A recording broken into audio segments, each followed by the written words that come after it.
very much, Michael and panel, for kicking us off this morning. I'd now like to welcome Jason Kikta, our Senior Adjunct Technical Advisor, to the stage to moderate the next panel, which is entitled Ransomware Implications for the Russian Invasion of Ukraine. And I also want to take the moment to draw your attention to a report that we put out on our website this morning, which is the progress report against the task force's recommendations over the past 2 years. In there, you'll see a discussion about what this invasion has potentially fostered or not in the ecosystem with regard to ransomware. So please join me. Hey, good morning, everyone. Again, I'm Jason Kikta. I'll be moderating the panel today. I'm currently the CISO at Automox and a senior technical advisor, adjunct senior technical advisor at IST. And I'll pass it off to the rest of the panel to introduce themselves one by one. And do mic checks. Hello, mic check. We're going to share. Okay. Good morning. Laura Galante. I'm from the Office of the Director of the Director of National Intelligence, and I run CTIC, the Cyber Threat Intelligence Integration Center. Nope. Thank you. Hi, my name is Silas Cutler. I work for the Institute of Security and Technology as part of the Ransomware Task Force. Worked for several cybersecurity companies over the years. I'm also an affiliate with Alfie/Black Cat. That's pretty much everybody these days. So. Good morning, everyone. I'm John Davis. I'm Vice President of Public Sector at Palo Alto Networks. I've been with the company now for almost 8 years. And prior to that, 35 years in the U.S. military. I'm Jeff Greene. I run the cyber programs at Aspen Digital, which is a program of the Aspen Institute. Been there a little under a year. Prior to that, I was on the National Security Council, running most of the defensive cyber ops in the, not ops, cyber, I'm sorry, we don't do operations, cyber policy in the Cyber Directorate. All right, so before we talk about Russia invading Ukraine and the effects on the ransomware ecosystem, I want to do a little scene setter first, and I want to take us back to the spring and summer of 2021. So we saw a shift that year. I think more so in perception than activity, but a little bit activity, where actors moved out of hitting things that Americans generally don't care about: education, local business, small government, healthcare, and into things we do care about, like oil pipelines and hamburgers. So they hit Colonial Pipeline, they hit JBS, Kaseya that summer, and I think we saw a major shift in the U.S. government's approach towards getting out there and shifting from more of a law enforcement centric approach and a advise approach and into a disruption approach. So let's talk about that for a second. John, yeah. Yeah, it's the Colonial Pipeline event. I think you ask government officials, they'll admit that was kind of the watershed moment for a large focused effort by government along with private sector and, whole of nation type of, we need to do something about this. And I think that, going back to my experience as one of the co-chairs of the Ransomware Task Force, one thing that ransomware did was it got everybody's attention because everybody started seeing an impact. Even the things that you said people don't care about, at a local level, they do. Police stations, schools, suddenly, and now when you can't get your hamburger or your gas and there's long lines and it's on the news, suddenly this mysterious thing called cyber attacks, suddenly, they become very real to people. And when people get, honest about it and people get excited about it, that kind of drives, I think, government action. It drives Congress, it drives the administration, and I think that's what kind of, I think we published our report on the 24th of April, 28th of April, and then the following week, Colonial Pipeline happened. I think Chris Painter had something to do with Colonial Pipeline, but it was a great event for us in the task force because it highlighted the work that we have been doing. And I think that's why a lot of the recommendations that we had out of the 48, you look at the report, there's been progress in a number of those 48 recommendations. Yeah, I would agree partially. In the White House pre-colonial, we were working on a strategy with Laura, with other agencies in the room. So that effort was definitely something we were doing. But you're right, when Colonial shuts down and the president is talking publicly and asking internally about ransomware, it changes the tenor. It picked up the pace. But the shift you talked about, I think, is very real. But again, it was happening. I think that pressure, both public, from the president, from the White House, helped accelerate it. But I don't want to discount the fact that whether it was FBI, CISA, DNI, or other agencies, they were already focused on disruption and how to stop these attacks, not just arresting people. So the shift was happening, and I think it accelerated. And I think you're seeing the results of that in the past 3 to 6 months. There's a constant cadence of activity, of takedowns, of sanctions, and it's not just Treasury was super engaged. That was probably the biggest acceleration, was getting them involved on the sanction side. And it wasn't that they were unwilling; it's that the focus went there. But there was a lot of work, and I think what you're seeing now is the result of a lot of people pulling in the same direction. So now we fast forward to that winter, and early in 2022, the Russians invade Ukraine. I think it's pretty clear to everyone, or probably ought to be, that they thought it was going to be a very short war, and they, including for their cyber capacity and capabilities, plan for a short one as well, right? Probably about 2 weeks tops. I think that if I could describe one of the big fears at the time, at least that I perceived, was that, we were going to see, massive ransomware attacks against the West, and that we were also going to see significant effects operations in Ukraine, right? There were some, and some of them were significant, but all in all, somewhat of a fizzle. So why do you think that is, and what factors do you think led to that not happening in the way that everyone perceived? Yeah, I'm happy to start that one off. So I think what you're capturing here is a good synopsis of the difference between the expectations that people had going into February 24th on the cyber side than what played out in reality. And that certainly was the case, not to diminish what did happen. And you think of the Viasat attack and the satellite disruption that occurred right on the eve and in the early few hours of the reinvasion on the 24th. But to zoom out from the ransomware perspective here, I think there was a question that we're still trying to think through, which is, what do repercussions look like from a non-state actor's mindset? And I know the focus here, and I think it's a good one, over the last 2 years has turned to the people behind this. This is a transnational organized crime issue at the end of the day here.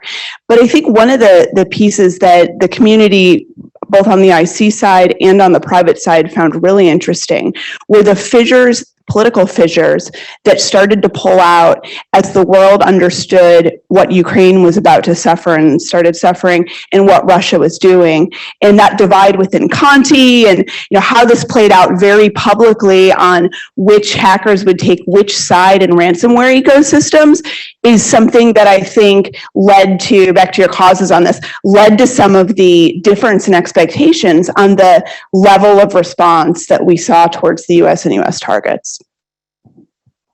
So I'll also add as well that I still think there's a large amount of pieces to the early parts of the conflict that are still a bit unclear. One of the areas that I've called out as well is less ransomware related, but there is a Android-sized hole in our understanding of the actual cyber events that have happened in Ukraine.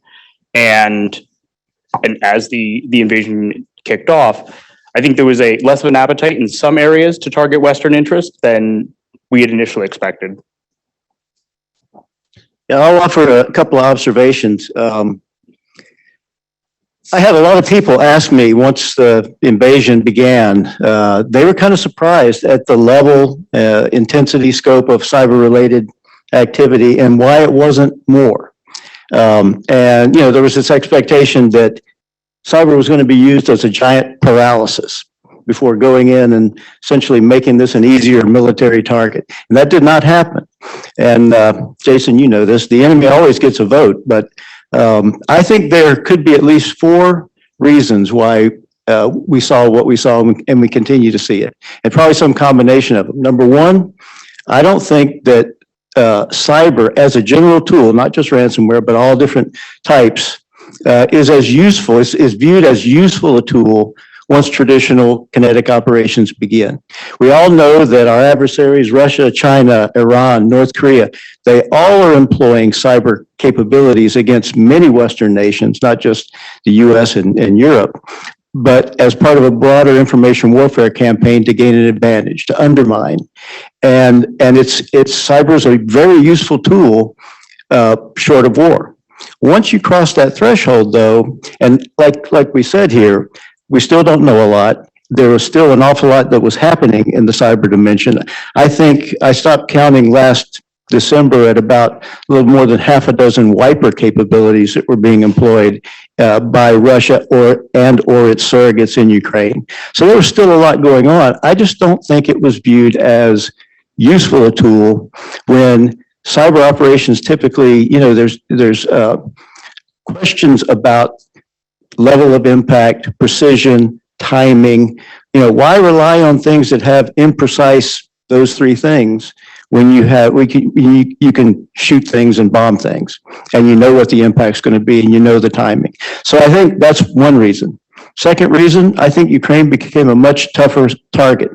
In that time leading up to it, there was a lot of cyber activity and a lot of NATO, EU, and importantly, industry kind of surged support to Ukraine and began providing capabilities, and they became a much tougher target. So I think, and you see that reflected in some of the targeting of Ukrainian national and military command and control, critical infrastructure, et cetera, and it usually was temporary effects. And so one note about that though, one note about the becoming a tougher target, initially Ukraine's data protection laws prevented the full force of what could be provided to them, because a lot of what, you know, industry and governments could provide them in terms of both capabilities and intelligence sharing was hampered by the inability to put that in the public cloud and to keep everything on-prem. I think the Ukrainian digital transformation minister got with Parliament, and they changed the law so that they were able to disperse their capabilities and not have everything on-prem. And I think that's a lesson that, you know, many nations who have these data sovereignty laws should take a look at.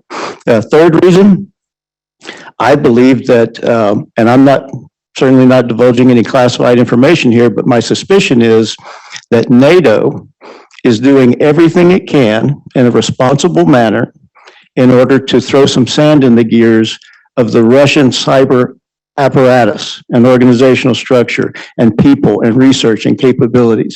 I'm not suggesting, you know, holding critical infrastructure at risk, nothing escalatory like that. I think that NATO is very carefully, in a very calculated manner, trying to make life as difficult as possible on those Russian organizations that are doing this to Ukraine.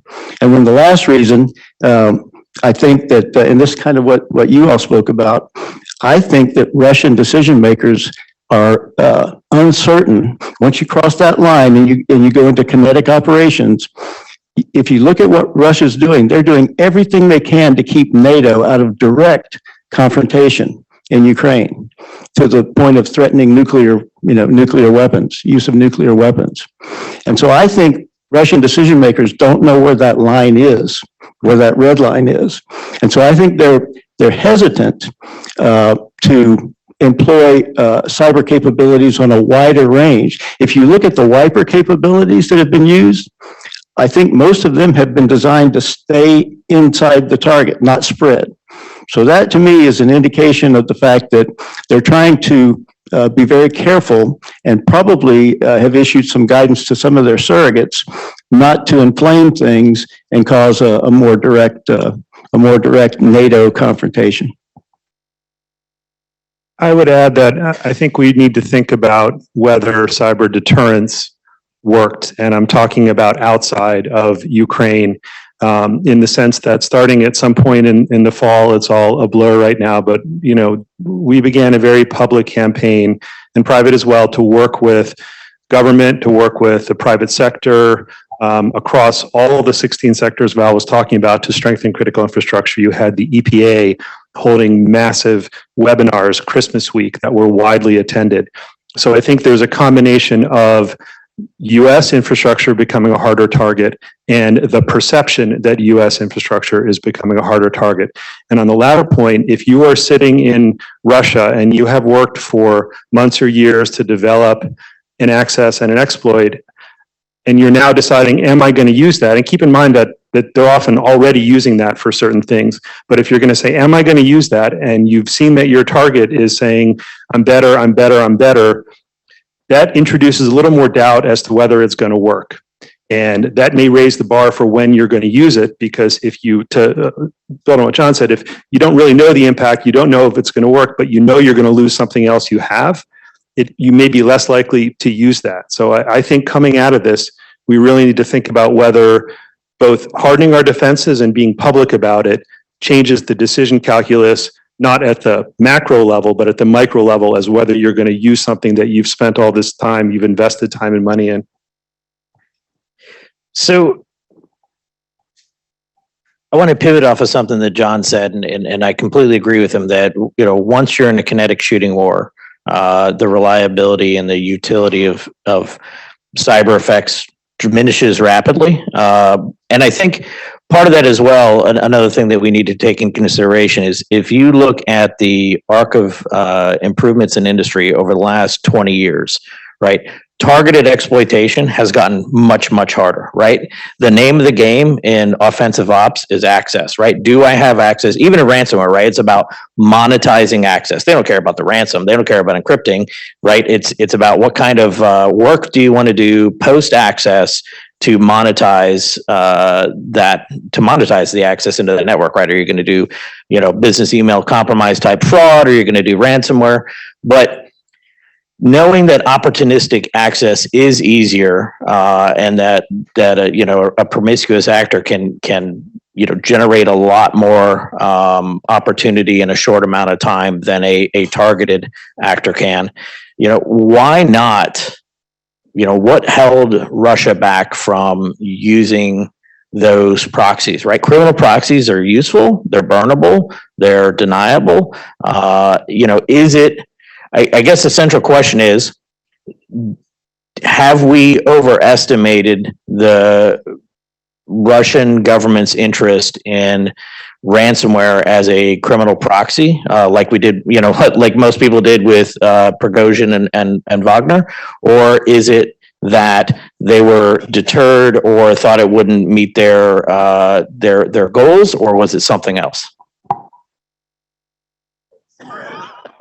Or was it that they were occupied with the wiper attacks in the other parts of Ukraine? So, was it a capacity limitation? That's another possible. I mean, it is, right? It is a possibility that there was some level of that, but we're also just coming out of, March was that was the friskiest March I've seen in, 3-4 years, right? We saw Lockbit just going hog out there with mass exploitation that they were able to turn around in a pretty short amount of time and ransom, dozens upon dozens of victims, So I guess the question is, a lot of capacity in the system. They don't all need to be in Russia. They just need to be reachable, bribable, coercible.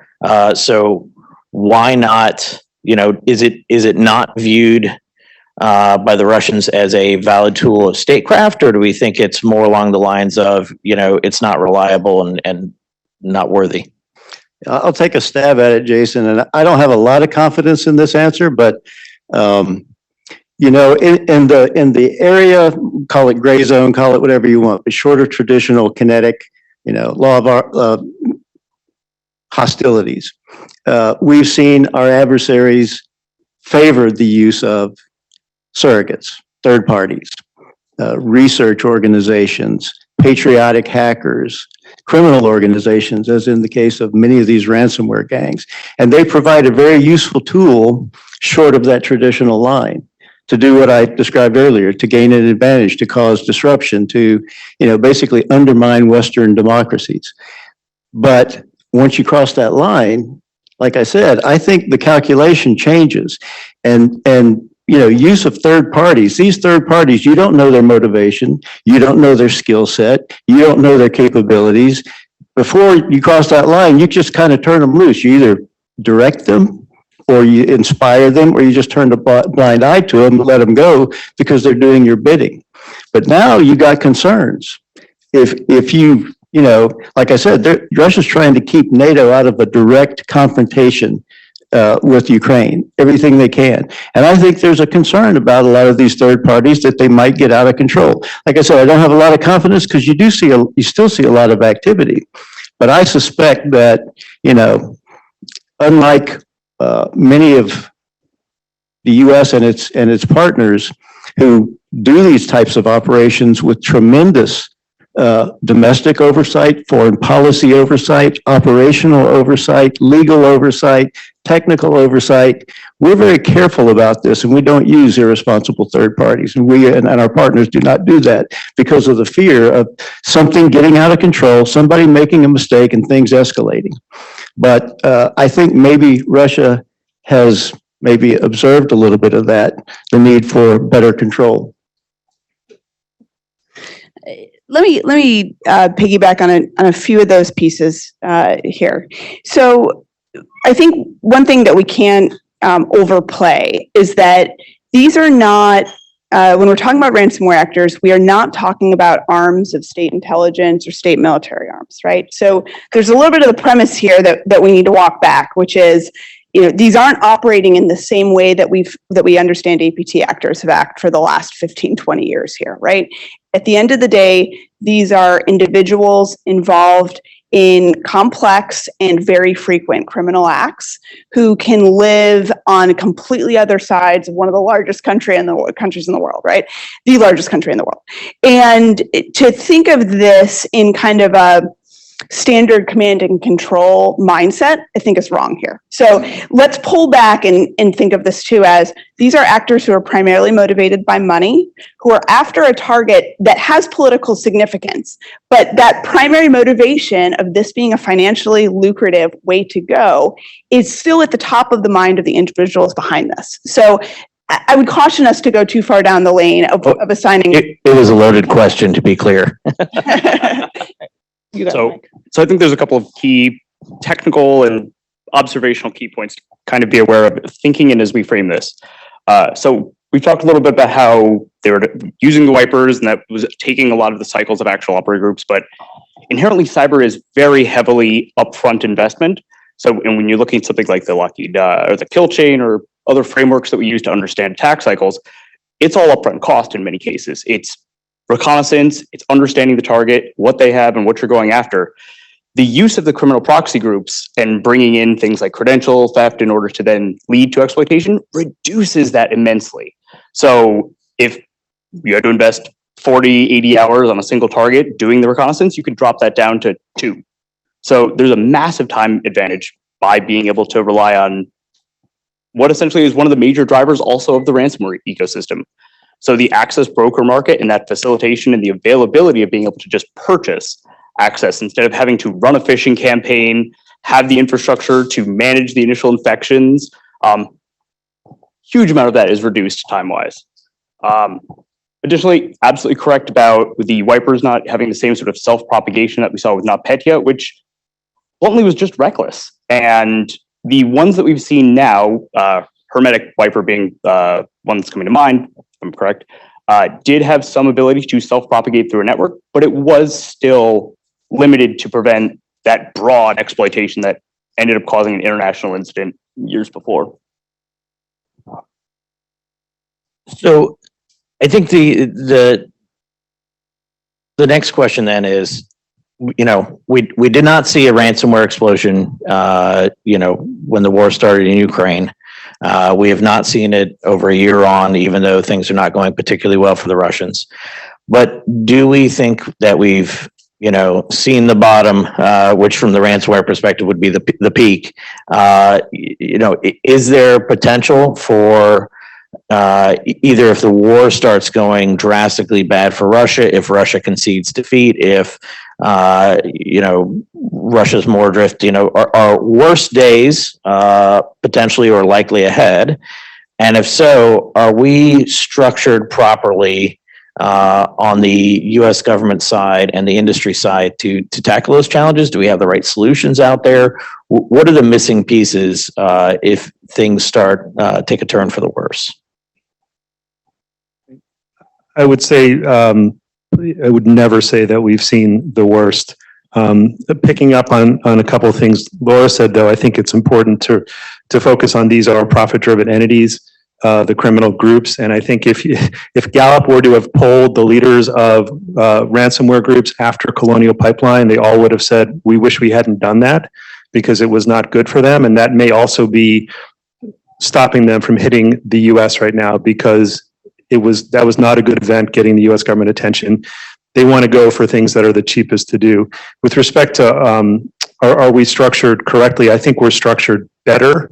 I don't think any one of the folks who is up here in the room would say that we've achieved optimal precision, but hearing CISA and FBI up here praising each other and having seen the way they work jointly with Laura's, with other folks, there are a lot of ransomware dogs that didn't bark because of that coordination.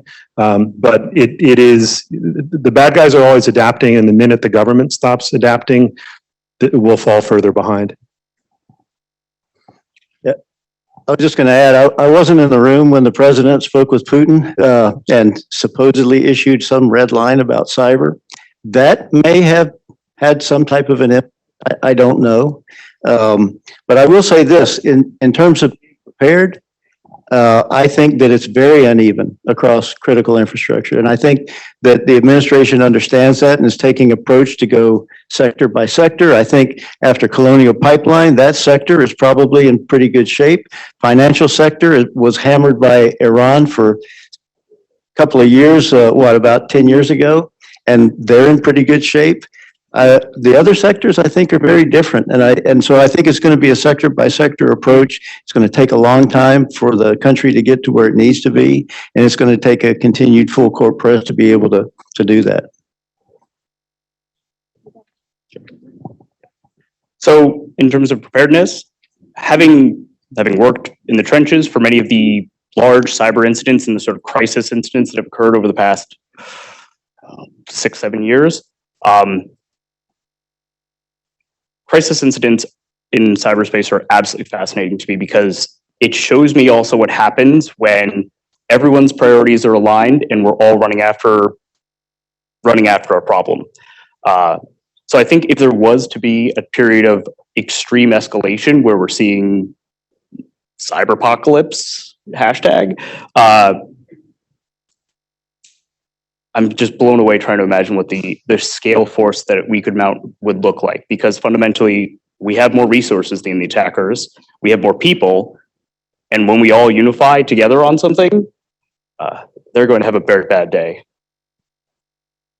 Just to add a last word on this, what we can zoom out and say about the last couple of years on ransomware, especially the last 6 months with a focus on education, focus on healthcare targets that we've seen over and over by these actors, is this has given the intel community, the InfoSec community, I think another reminder that sometimes the edge in understanding where actors are going is going to be the types of organizations the least experience, school systems. Just kind of harped on this earlier, but we're going to figure out how to get the threat intelligence that is sitting out in, an Oregon public safety network, and make sure that's tied in the right way. And FBI is well positioned for that. A lot of our, effort over the last few years that Jeff alluded to, and John did to some degree as well, has really been about pulling that edge and the info we can get from that back into the center, and then being able to push out notifications and help and figure out the right approach for minimums at these organizations. But from a threat intel standpoint, this is a model that I think we are continuing to harden and think through on how we get intel back into the system and intel out, and that'll extend to how we do this with allies and other partners too. So I think it's worth the muscle memory that we're starting to build in this space to figure out the right intelligence connections that we have on this as well. Can I just push on something Silas said, which I think is really important, which is when we all get together and are unified, the impact it can have, and a little outside the ransomware context, but the run up to Ukraine, when there was the perception in the government and the private sector was this threat is very real. I saw partnerships, the government and the private sector did things that for 15 years I've been hearing, we can't do that, or it'll be really hard. All of a sudden those things were happening. So when you get that unifying element, I agree completely that it can be enormous. Megan hasn't given me the hook yet, so let's go ahead and do some questions from the audience. Ooh. It's either a really good sign or a really bad sign.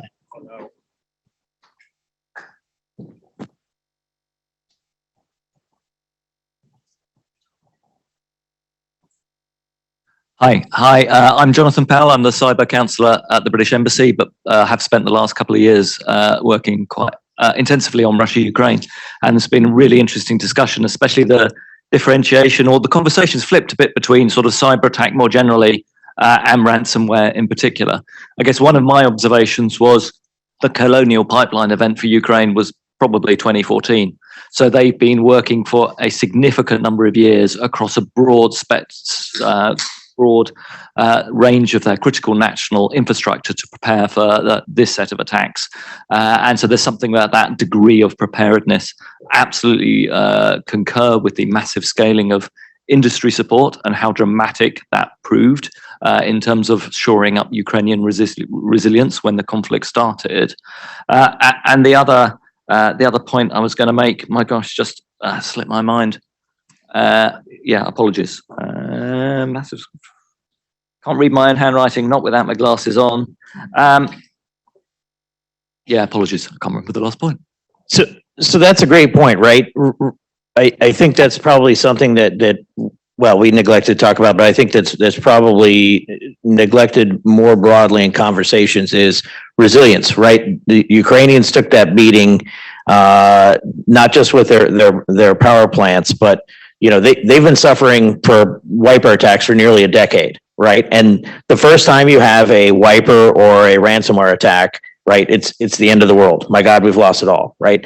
By time number 6 or 7, and especially once you get up into double digits, it's like, hey, Bob, they did it again. Let's go to lunch. Tell Jimmy and IT to, just pull the stuff down from the cloud again. So do we need, is the solution, should we view disruption as trading space for time while we build resilience, or is that, not a valid part of the strategy? I would just note that Ukraine, even in 2014, had the capacity to do manual resets to come back up, whereas in 2021, Colonial Pipeline, at least according to the assessment and the fine that's been put against them, had no capacity to do a manual restart. So we need to really step back and make sure, and hopefully that was a lesson to a lot of other infrastructure, that you need to start thinking about how you're going to do things on your worst computer day. And apologies if I could just add my final point. The other one was on deterrence and the complexity of the deterrence argument. So to me, the deterrence has been a whole mixture of deterrent vectors that the West have been able to provide to Russian malicious cyber actors. And it's very much not just a cyber to cyber deterrence posture, but a much more complex posture. Thank you.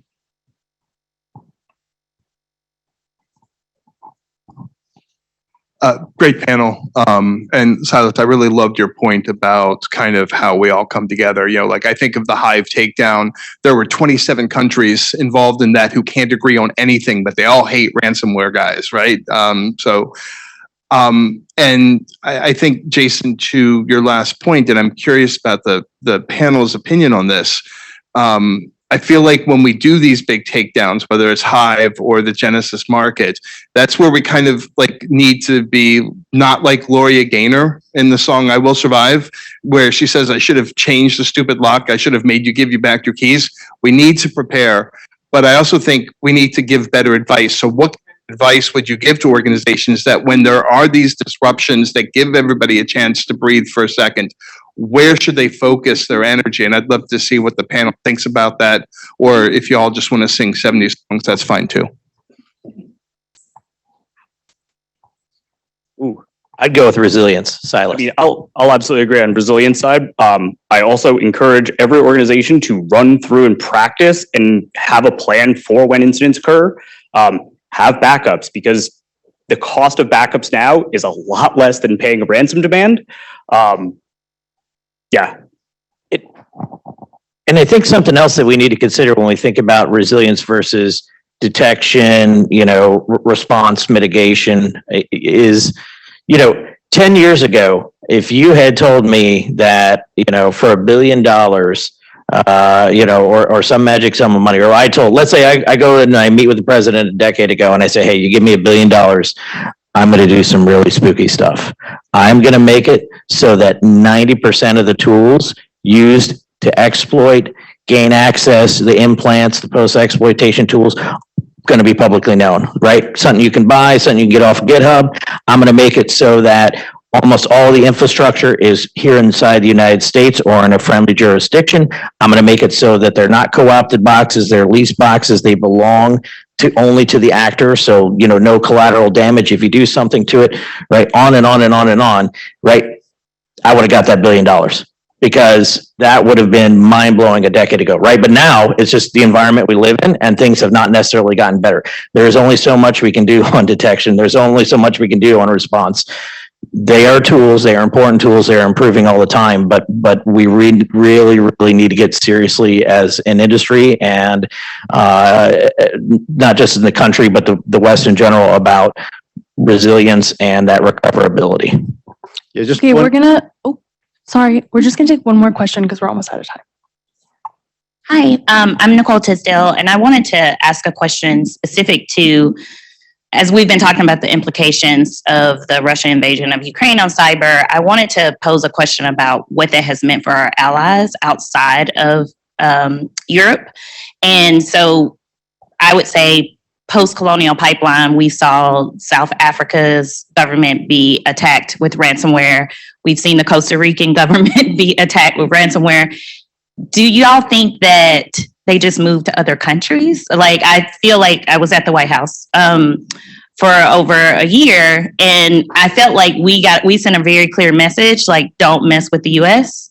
But I'm worried that the message was, don't stop what you're doing. It meant just go somewhere else. I think there's two elements, Nicole, to this. One is that we have seen a proliferation of ransomware attacks outside of the US as well. So this isn't just a US problem, and that's reflected in some of the governments that you just mentioned who have been pretty high profile victims here. The other piece is, and not to just keep going back to this, but at the end of the day, this is financially driven networks of people that are very loosely affiliated, and their ability to understand or take on messaging at a kind of high political level. And I know where you're speaking from. Where's my mic? Oh. Where you're speaking from on the former NSC side, but some of this too is we have to continue to realize these are actors who are going to take different types and flavors of deterrence and messaging that's not going to have the same feel that I think we've been, using over time to be able to message back to nation states and do this in the way that we've done on the APT side for years. So I think that's where creativity from groups like this and people who are affiliated, loosely with the kind of effort to go after ransomware can really bring something to the table on what else would motivate and change the motivations and change the actions of the actors behind ransomware. All right, thank you all so much for your participation today.